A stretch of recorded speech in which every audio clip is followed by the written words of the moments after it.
My name is Poppy, 38 years old. That morning, I stepped into the law office through the biting wind-driven rain in Seattle. And the first thing I saw was my ex-husband Nathan, sitting there with a smug ease beside his young mistress, holding a baby in his arms like some kind of trophy on display. Their eyes slid over me, cold, dismissive, certain the will reading was nothing more than a formality confirming everything would go to them. But then, in the silence of the room, the attorney placed a cream-colored envelope directly in front of me and said, "Per Mrs. Bennett's instructions, this letter is to be read only after the full will has been disclosed." Have you ever been treated like an outsider in the very story that's supposed to be your own? Leave a comment, hit like, and subscribe so I can share the moment when their smiles vanished and their certainty turned to confusion in a matter of minutes. I met Nathan when I had turned 30, working at a small furniture company in Seattle. He walked in as if the entire room had been designed to highlight his presence. Tailored suit, calculated smile, and a handshake firm enough to make you think you were standing in front of a man who knew exactly what he wanted. In truth, it took me years to realize what Nathan wanted most was unconditional admiration from others. We married after a little over a year of dating.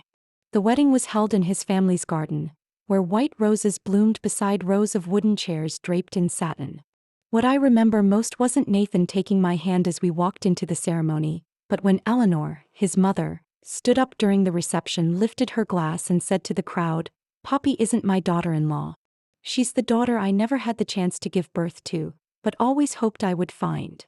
Eleanor Bennett was the kind of woman I had once aspired to become. A renowned businesswoman in the architecture industry who turned a small office into the leading firm in the region. She was sharp, fearless, yet had a way of making people feel safe in her presence. Nathan was different.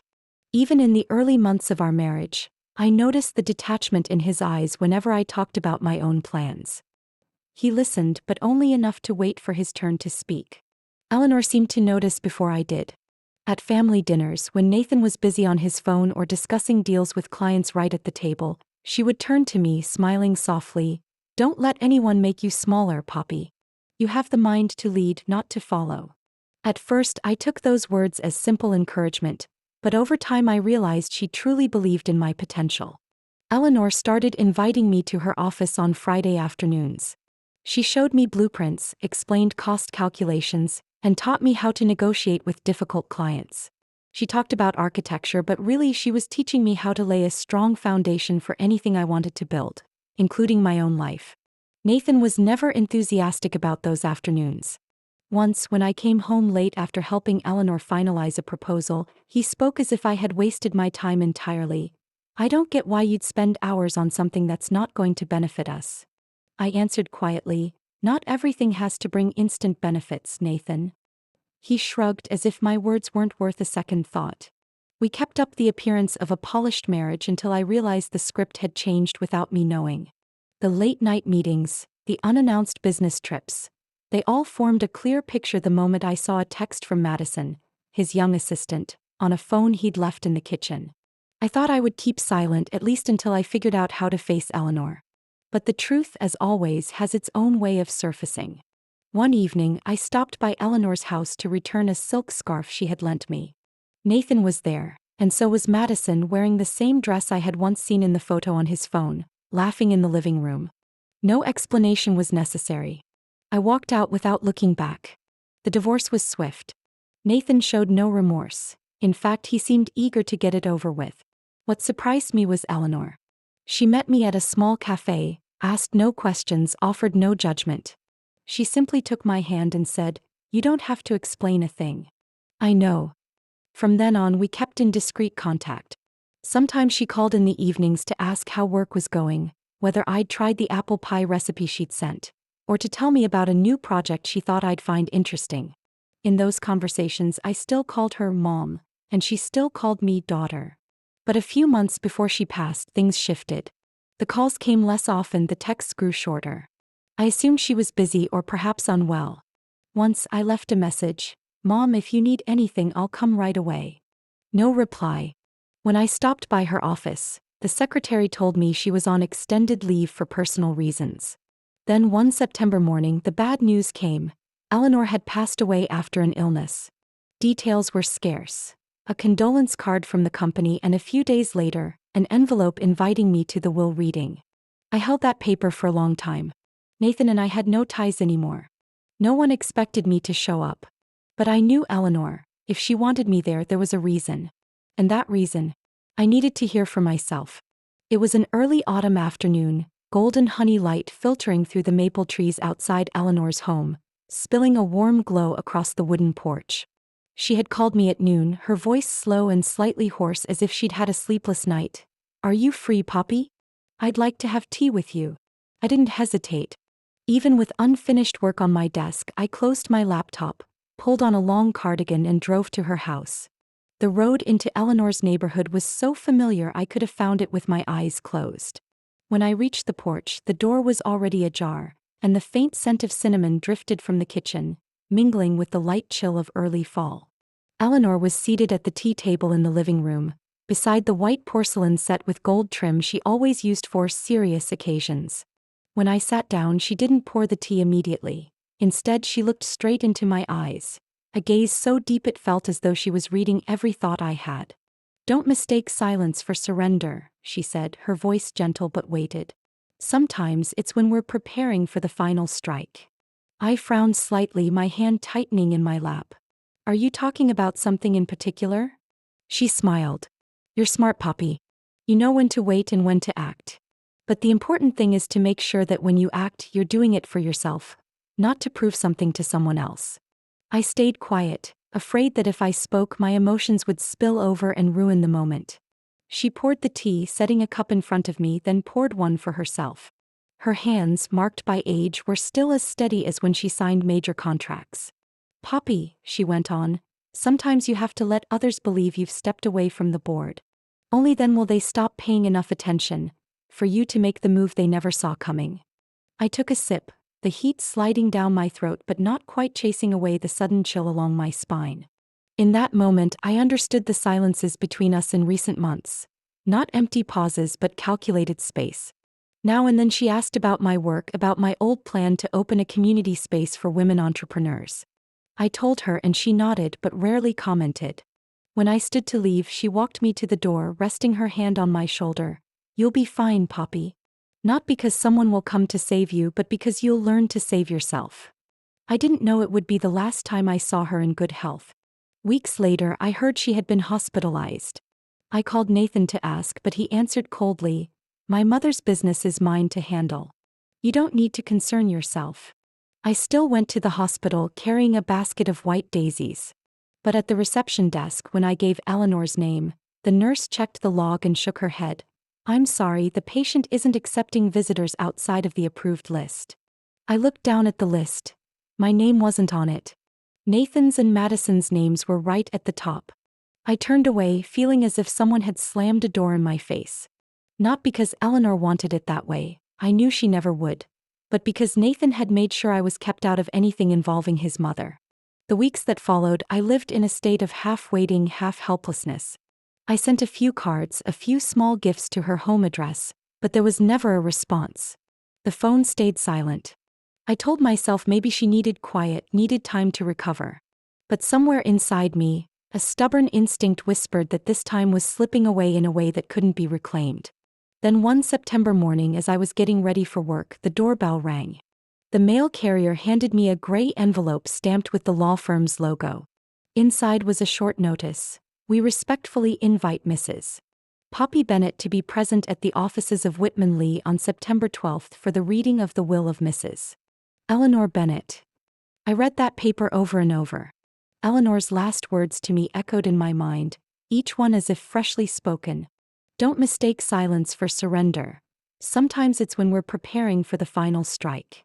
That was when I realized, maybe I was about to witness the strike she'd been preparing for a very long time. The will reading room was on the 6th floor of the Whitman Lee building, with large windows facing a rain-blurred view of downtown. When I stepped in, the patter of rain against the glass seemed to slow, giving way to the dense, heavy silence that filled the space. A long walnut conference table took up most of the room. At the far end, Nathan sat with one leg crossed over the other, his fingers tapping lightly on the table, the gold of his expensive watch catching the warm overhead light. Madison perched beside him, her perfectly curled blonde hair in place, arms cradling a sleeping baby girl like a prop carefully chosen for a performance. Nathan's eyes swept over me with disinterest, but I caught a glint in them, arrogance, satisfaction, as if this was a chess game he had already won, certain the last move was his. Madison didn't bother to hide her disdain. She gave me a faint smirk that seemed to say, "You're in the wrong place." I pulled out a chair on the opposite side, sitting with my back straight, my hands resting lightly on the table. Before I could speak, Madison leaned toward the attorney, her voice pitched just loud enough for me to hear. "I want to be sure this reading is for family only, right?" Nathan glanced at her, giving a small smile of encouragement. Attorney Whitman, a neatly groomed silver-haired man, looked up from the file in front of him and answered simply, "This will reading is for those named in Mrs. Eleanor's document." Madison let out a small laugh, but her eyes betrayed irritation. She turned to me. "I'm guessing this is courtesy. After all, you're the ex." I met her gaze evenly, my tone calm. "We'll know soon enough whether my presence here is courtesy or necessary." Nathan cleared his throat, cutting off the exchange. "Let's not turn my mother's will reading into a personal debate." He turned to the attorney, his voice edged with anticipation. "Shall we get started?" I could read the confidence in the way Nathan sat, shoulders back, chin slightly lifted, right hand close to the file as if ready to claim his prize. During our marriage, I had grown far too familiar with that posture. The look of a man who believed everything good would naturally fall his way simply because he had never been denied. Madison kept adjusting the blanket around the baby, even though she was still sound asleep. Her hands trembled slightly, lips pressing together whenever my eyes lingered on her for more than a moment. Was she uneasy? Or simply unused to someone refusing to leave when politely edged out? Whitman shuffled the papers, his voice steady and clear. "Before we begin, I must remind you, everyone here is present because Mrs. Eleanor Bennett explicitly named you in the list of attendees. She wanted the will read in front of all of you, without exclusion." Nathan leaned back, nodding as if the statement only reinforced his position. Madison spoke up, adding a forced laugh. "Guess she wanted a full audience for the big moment." Nathan glanced at his watch, then back at the attorney, urging, "Go ahead, Mr. Whitman. My mother surely left everything where it belongs." That, "where it belongs," sounded like a verdict already decided, and he believed himself the one being acquitted. But I knew, if Eleanor had planned a final strike, today wouldn't simply be about rewarding someone for sharing her bloodline. In that moment, I felt the clear divide. Nathan and Madison were seated together on one side, bound by shared interest and expectation. I, alone on the other side, didn't feel isolated at all. I knew that if Eleanor wanted me here, no one could remove me from this story, no matter how badly they wished it. Whitman placed both hands on the file, his voice even, not rushed but not dragging. "According to the will signed and witnessed 6 weeks before Mrs. Eleanor Bennett's passing." The room seemed to narrow. I could hear the rain striking the glass behind me, the soft hum of the air conditioner, and the measured beat of my own heart in my chest. Nathan leaned slightly forward, eyes straining to catch each word. Madison's smile stayed, but her lips tightened as if afraid to miss her moment of victory. "All personal possessions of Mrs. Eleanor Bennett shall be distributed as follows. To her son, Mr. Nathan Bennett, a pocket watch belonging to her late husband, currently kept in the family safe." Nathan raised his brows as if he'd misheard. He gave a short, dry laugh, leaning back in his chair, and said with forced composure, "You must be mistaken." "I'm not," Whitman replied without looking up from the page. "This is the portion designated for you in the will." Madison turned to Nathan, a flicker of confusion crossing her face before she quickly regained her false composure. "And me?" she asked, her voice edged with urgency. "Your name is not mentioned in any bequest," Whitman said, still calm. Another heavy silence fell. Nathan turned toward Madison, but her expression had lost the glow it carried at the start. Whitman took a measured breath and continued, "The remainder of Mrs. Eleanor Bennett's estate, including the Bennett Cole architecture firm, 2 coastal properties in Carmel and Martha's Vineyard, shares in the Regal Coast Hotel chain, and all bank accounts and investment portfolios valued at $8.4 million, shall be granted to Mrs. Poppy Bennett." I heard my name spoken, full, clear. like a sudden knock on the door of my memory. My hand resting on my lap trembled slightly, but I didn't show it. I slowly lifted my head and met Whitman's gaze. Serious, yet carrying a trace of warmth, as if he knew this wasn't merely about numbers, but a story much deeper. If Mrs. Poppy Bennett declines this inheritance, Whitman continued, the entirety shall be transferred to Eleanor's Hearth Fund for Women Entrepreneurs, established under the terms of the will. Madison was the first to break the silence, her voice rising higher than necessary.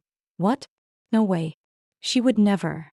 Madison, Nathan cut in, but his voice cracked, stripped of its earlier certainty. Mr. Whitman, you're saying my mother left everything to her? Yes, Whitman replied. And to avoid any doubt, this will was signed by 2 witnesses and notarized by the state. Nathan let out a laugh. This is a joke. My mother must have been influenced by someone. Your mother knew exactly what she was doing, Nathan, I said, speaking for the first time since walking into the room. If she wanted to leave everything to you, she would have done so long ago. He whipped his head toward me, anger flashing in his eyes. You think you deserve this? After everything?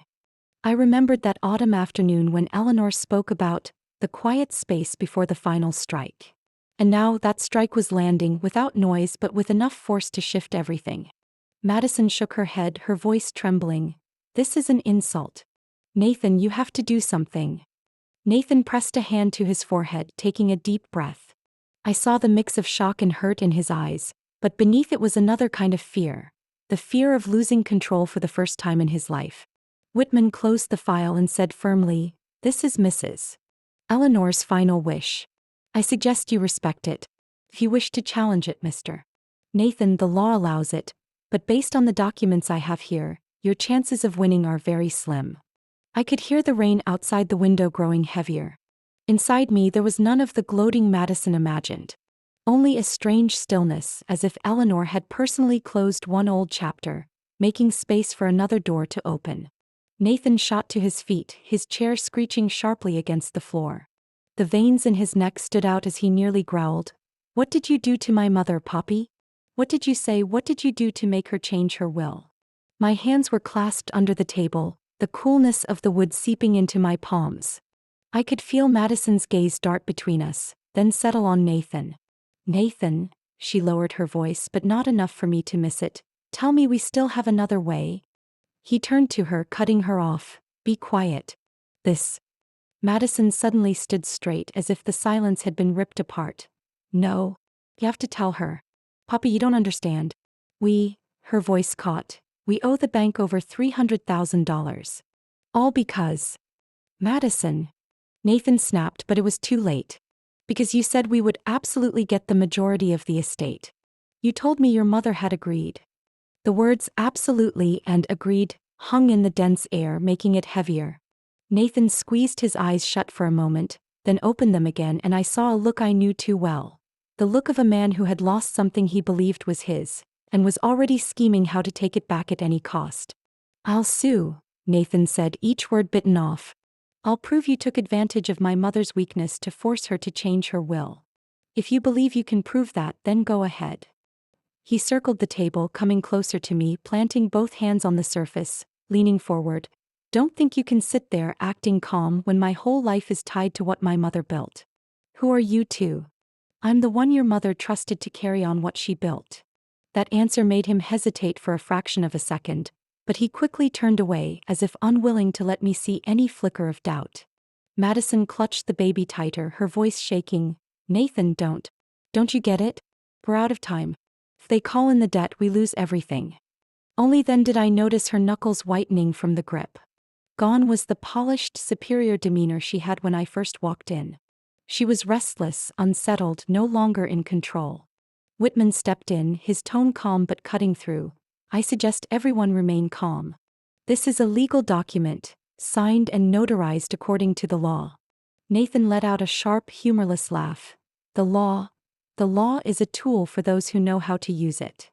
My eyes fell on the cream envelope resting neatly by Whitman's hand, the corner catching a bit of light. On it, Eleanor's handwriting was still clear, slanting slightly to the right. For Poppy. I knew what was inside wasn't money or numbers, but something more important. Her last words, perhaps the answer to everything. But I didn't open it yet. Right now, I wanted to see every face in this room while everything was still hanging in the balance. Nathan sank back into his chair, arms crossed, eyes fixed on me. What do you know about running a company? About those coastal properties? About the hotel shares? What do you think you're going to do with them? I answered slowly, I know how to protect what Eleanor left behind instead of turning it into a bank debt. Madison drew in a sharp breath as if I'd struck her deepest fear. Nathan bit his lip, clearly holding something back. The air in the room felt like a rope pulled to its breaking point. Every word, every gesture could cut it. And I knew once that letter was opened the rope would snap, but not in the way they hoped. No more responses, no more explanations. Sometimes, the greatest strength lies in waiting for the right moment for the truth to speak for itself. Whitman gently pulled the cream envelope toward him, his steady, aged hands carefully tearing the seal. The soft rip of paper was quiet, but in the thick stillness of the room, it felt like a blade slicing through it. He took out a few folded sheets, opened them slowly and looked around the room, his gaze lingering on me for a beat longer. This is a handwritten letter from Mrs. Eleanor Bennet, written and sealed in my office 2 days before her passing. Per her request, it will be read verbatim without additions or omissions. He began, Poppy, if you're hearing this, it means I'm gone, and you are sitting in the room I've pictured many times. I want you to know that I've always known everything. Known about the times you endured in silence, known about the wounds no one could see. And I also know that Nathan betrayed you long ago, and betrayed the values I once taught him. Nathan leaned forward, his mouth parting as if to speak, but Whitman's sharp gaze froze him in place. Whitman continued, You never asked me for anything. You came into this family with your heart and kindness. That is why I believe you are the only one with the integrity to safeguard what I've built over my lifetime. Not because you were anyone's wife, but because of who you are. Whitman took a small breath as if bracing for the heaviest part. There is something Nathan certainly does not know.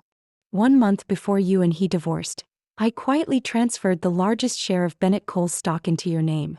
By then, I had already seen where he was heading, and I could not allow this company to become a risky game in the hands of someone who valued profit over people. I could almost hear Nathan's heartbeat quicken. He shot to his feet, his voice exploding. What? No. This is a lie. This is a document signed at the state notary's office, Whitman replied immediately, placing another folder on the table, and all transfer papers are here. Nathan paced around the table like a cornered animal. He turned on me, his eyes red. You knew about this? You and my mother planned to cut me out of my own company? I looked up at him, steady. No. I only learned about it when Mr. Whitman read it, just like you now. But there's one more thing, Nathan. This isn't your company. This is the company Eleanor built. Madison suddenly stood, holding the baby, her shoulders trembling. Nathan, I can't stay here another minute. He turned toward her as if suddenly remembering his new wife's presence. Sit down, we still have to sort this out. But Madison shook her head, her eyes dry and flat. You told me you were certain. You told me everything would be yours so we could pay off the debt and start over. No. Now we have nothing, Nathan. She turned and walked straight out with the baby. Nathan faced me again, his expression a mix of rage and desperation. You think this is the end, Poppy? I won't let it go. What will you do? I cut in, my tone low but sharp enough to slice through his anger. Take it to court, so everyone can see the notarized documents and your mother's legal signature? Or let the press dig into your and Madison's debt? His eyes flickered, calculating his moves, but this time there was no path to victory. Whitman folded the letter neatly, setting it down, his voice deepening. Mrs. Eleanor wanted me to stress that this inheritance is not a gift, but a responsibility. And that responsibility begins today. Nathan gave me one last bitter look, then left. The room was left with only the sound of the rain and the lingering warmth of Eleanor's letter resting in Whitman's hands. I saw Nathan again 2 days after the will reading at a small cafe by the edge of Green Lake. He had called me the night before, saying he just needed 5 minutes to talk. I had planned to say no, but in the end I agreed, not for him but because I wanted to hear everything so there would be nothing left lingering in my mind. The cafe was quiet, the smell of roasted coffee and pine wood blending in the air. I arrived first, choosing a table by the window where I could see the mist over the lake. When Nathan walked in, I almost didn't recognize him. The sharp suits I was used to had been replaced by an old wool coat, his hair slightly unkempt, dark circles under his eyes. He came over, pulled out the chair across from me, set both hands on the table, fingers interlaced. It took him a moment before he spoke. "Poppy, I won't beat around the bush. I need a place to stay." I waited for him to go on. "I know." He took a deep breath. "I know I've lost everything. Madison."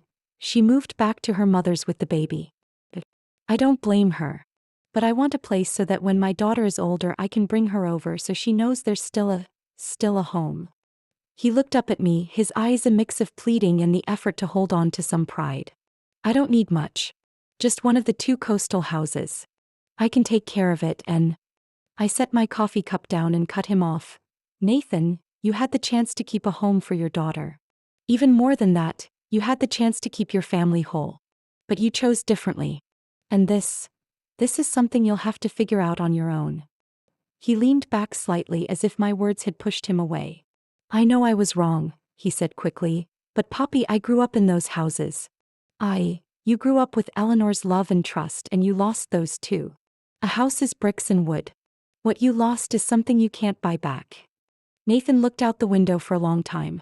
Outside, the rain had begun to fall, small droplets clinging to the glass. "Poppy," he turned back, his voice lower, almost a whisper, "I'm not asking for money. I'm asking for a chance to make things right." Part of me wanted to believe him, wanted to think people could change. But I also remembered the long nights waiting for the sound of a key in the lock, the scent of perfume that wasn't mine on his shirt, the cold dismissal when I asked and was told, "You're imagining things." "A chance," I repeated, then shook my head. "A chance isn't something I can hand to you. It's something you have to find and keep for yourself." He exhaled, long and tired. "So, there's nothing left to say?" "I think we've said it all." I left the cafe, stepping into the rain without looking back. Maybe he lingered a while longer, or maybe he left right after me. But it didn't matter anymore. I walked away from that conversation with Nathan carrying no weight in my heart. The old coastal building I chose sat on a small street that led straight to the sand in Carmel, a place tourists usually passed without stopping.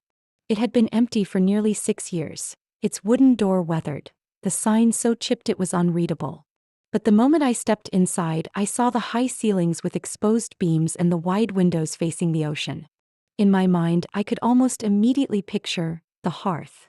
Not a cafe, but a home open to any woman trying to find her place in the world again. I sold part of my hotel shares in one of the 2 coastal houses to fund a complete renovation.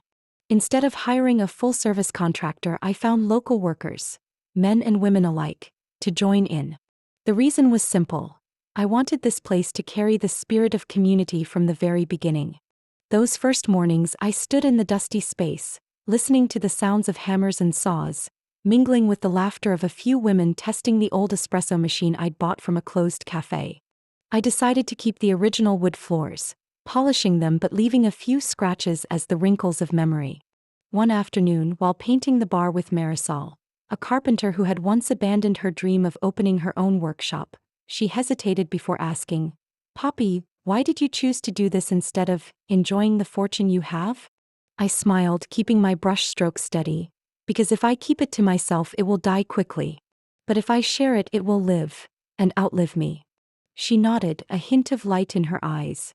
I saw that same look in many women I would later meet. They didn't need a long speech, someone to believe they could do it. When the hearth opened for the first time, there was no red ribbon or grand ceremony. I handwrote "Open" on a wooden sign and hung it up, the scent of fresh coffee and cinnamon waffles filling the air.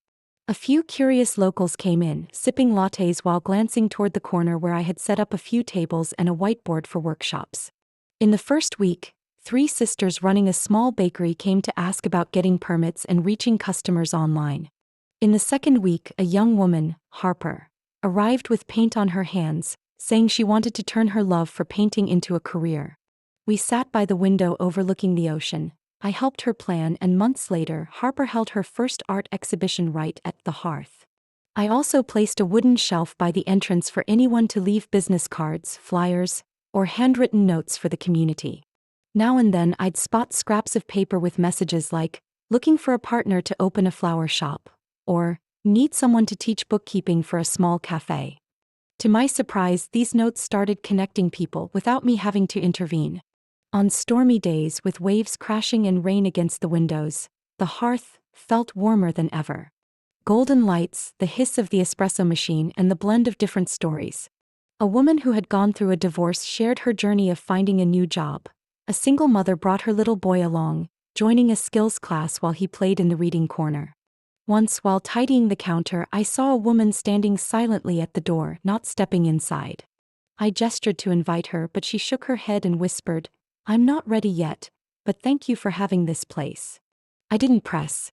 She left but returned weeks later, this time with a notebook and a tentative smile. She had once missed her chance to open a shop because her family opposed it, and now she wanted to try again. Moments like these made me understand Eleanor's wish more clearly. The hearth wasn't just a physical space. It was a reminder that starting over is never too late and no one has to do it alone. At night, when everyone had left, I would sit alone, watching the lights cast warm honey tones on the walls, hearing the ocean from afar. On the shelf, Eleanor's framed photo sat neatly. She was smiling in the striped dress I still remembered. Every time I looked at it, I felt as if she was still here, watching each step I took, quietly nodding. I had found joy again, not from numbers in a bank account, but from seeing someone walk in doubting themselves and leave with a lighter step and a stronger voice. And I knew I wasn't living Eleanor's story. I was writing my own. The rain fell steadily, droplets forming a thin, blurred veil on the windows. The sound of rain mixed with the espresso machine, the scent of fresh cinnamon waffles drifting through the room. I stood by the whiteboard, guiding a group of young women through planning the finances for their small projects. Every face before me carried its own story, but they all had one thing in common. They wanted to start again and they believed this could be the place to do it. As I was explaining, my eyes caught a figure outside the glass. Nathan. His shirt soaked through, hair plastered down, eyes lost. He lingered there without knocking, just looking in as if the world inside was too far away, even though it was only a pane of glass away. A strong gust of wind swept across, streaking the rain on the glass. I sensed a few eyes in the group glancing outside, then back at me, waiting to see how I would react. I smiled, not with triumph or pity, but with a lightness that felt like a weight had been set down long ago. "All right, back to this example," I said, raising my voice slightly over the rain. "Say you have $5,000 as your starting capital. How would we calculate operating costs for the first 3 months?" The marker kept moving across the board while the figure outside stayed still. For a moment, I remembered the days when I was the one standing outside, looking into a world I thought I no longer belonged to. But I had knocked, stepped in, and built again. A soft cough came from beside me. Maggie, a middle-aged woman in the front row, leaned over and whispered, "Poppy, do you want me to?" She tilted her head toward the door, asking if I wanted her to speak to him. I shook my head. "No need. Today is our day." Maggie nodded and returned to her notes. No one mentioned Nathan again. The session ended with the rain still falling, but the laughter and goodbyes from the group lit up the room. When the last person left, I went to the counter and poured myself a cup of herbal tea. Outside, the spot where Nathan had stood was empty. Only a long streak of rainwater left, like a footprint erased. I sipped the tea, warmth spreading to my chest. A hand rested lightly on my shoulder. It was Carla, the cafe manager. "You okay?" "I'm fine. Here, everything's fine." Carla studied me for a moment, then tilted her head with a smile. "Then tomorrow you'll tell me more about Eleanor. I want to learn how she turned a dream into an entire community." Outside, the rain began to ease. The soft end-of-day light filtered through the glass, reflecting on the whiteboard where unfinished numbers remained, a sign that this new life was still moving forward, day by day, step by step, with only those who truly wanted to step in. I still remembered the look in Nathan's lost eyes outside the window, mingling with the patter of rain. In life, some people walk with us for part of the way, but that doesn't mean they'll be there until the end. What matters is that when one door closes, we have the courage to open another, for opportunities for people who deserve them and for ourselves. Everyone has their own limits and their own worth. Not everyone will see it right away, but once you know how to protect it, the world around you will change. What do you think? In this story, if it were you, would you choose to forgive or let go? Share your thoughts. And don't forget to follow the channel so we can share more family stories, where we find both lessons and connection.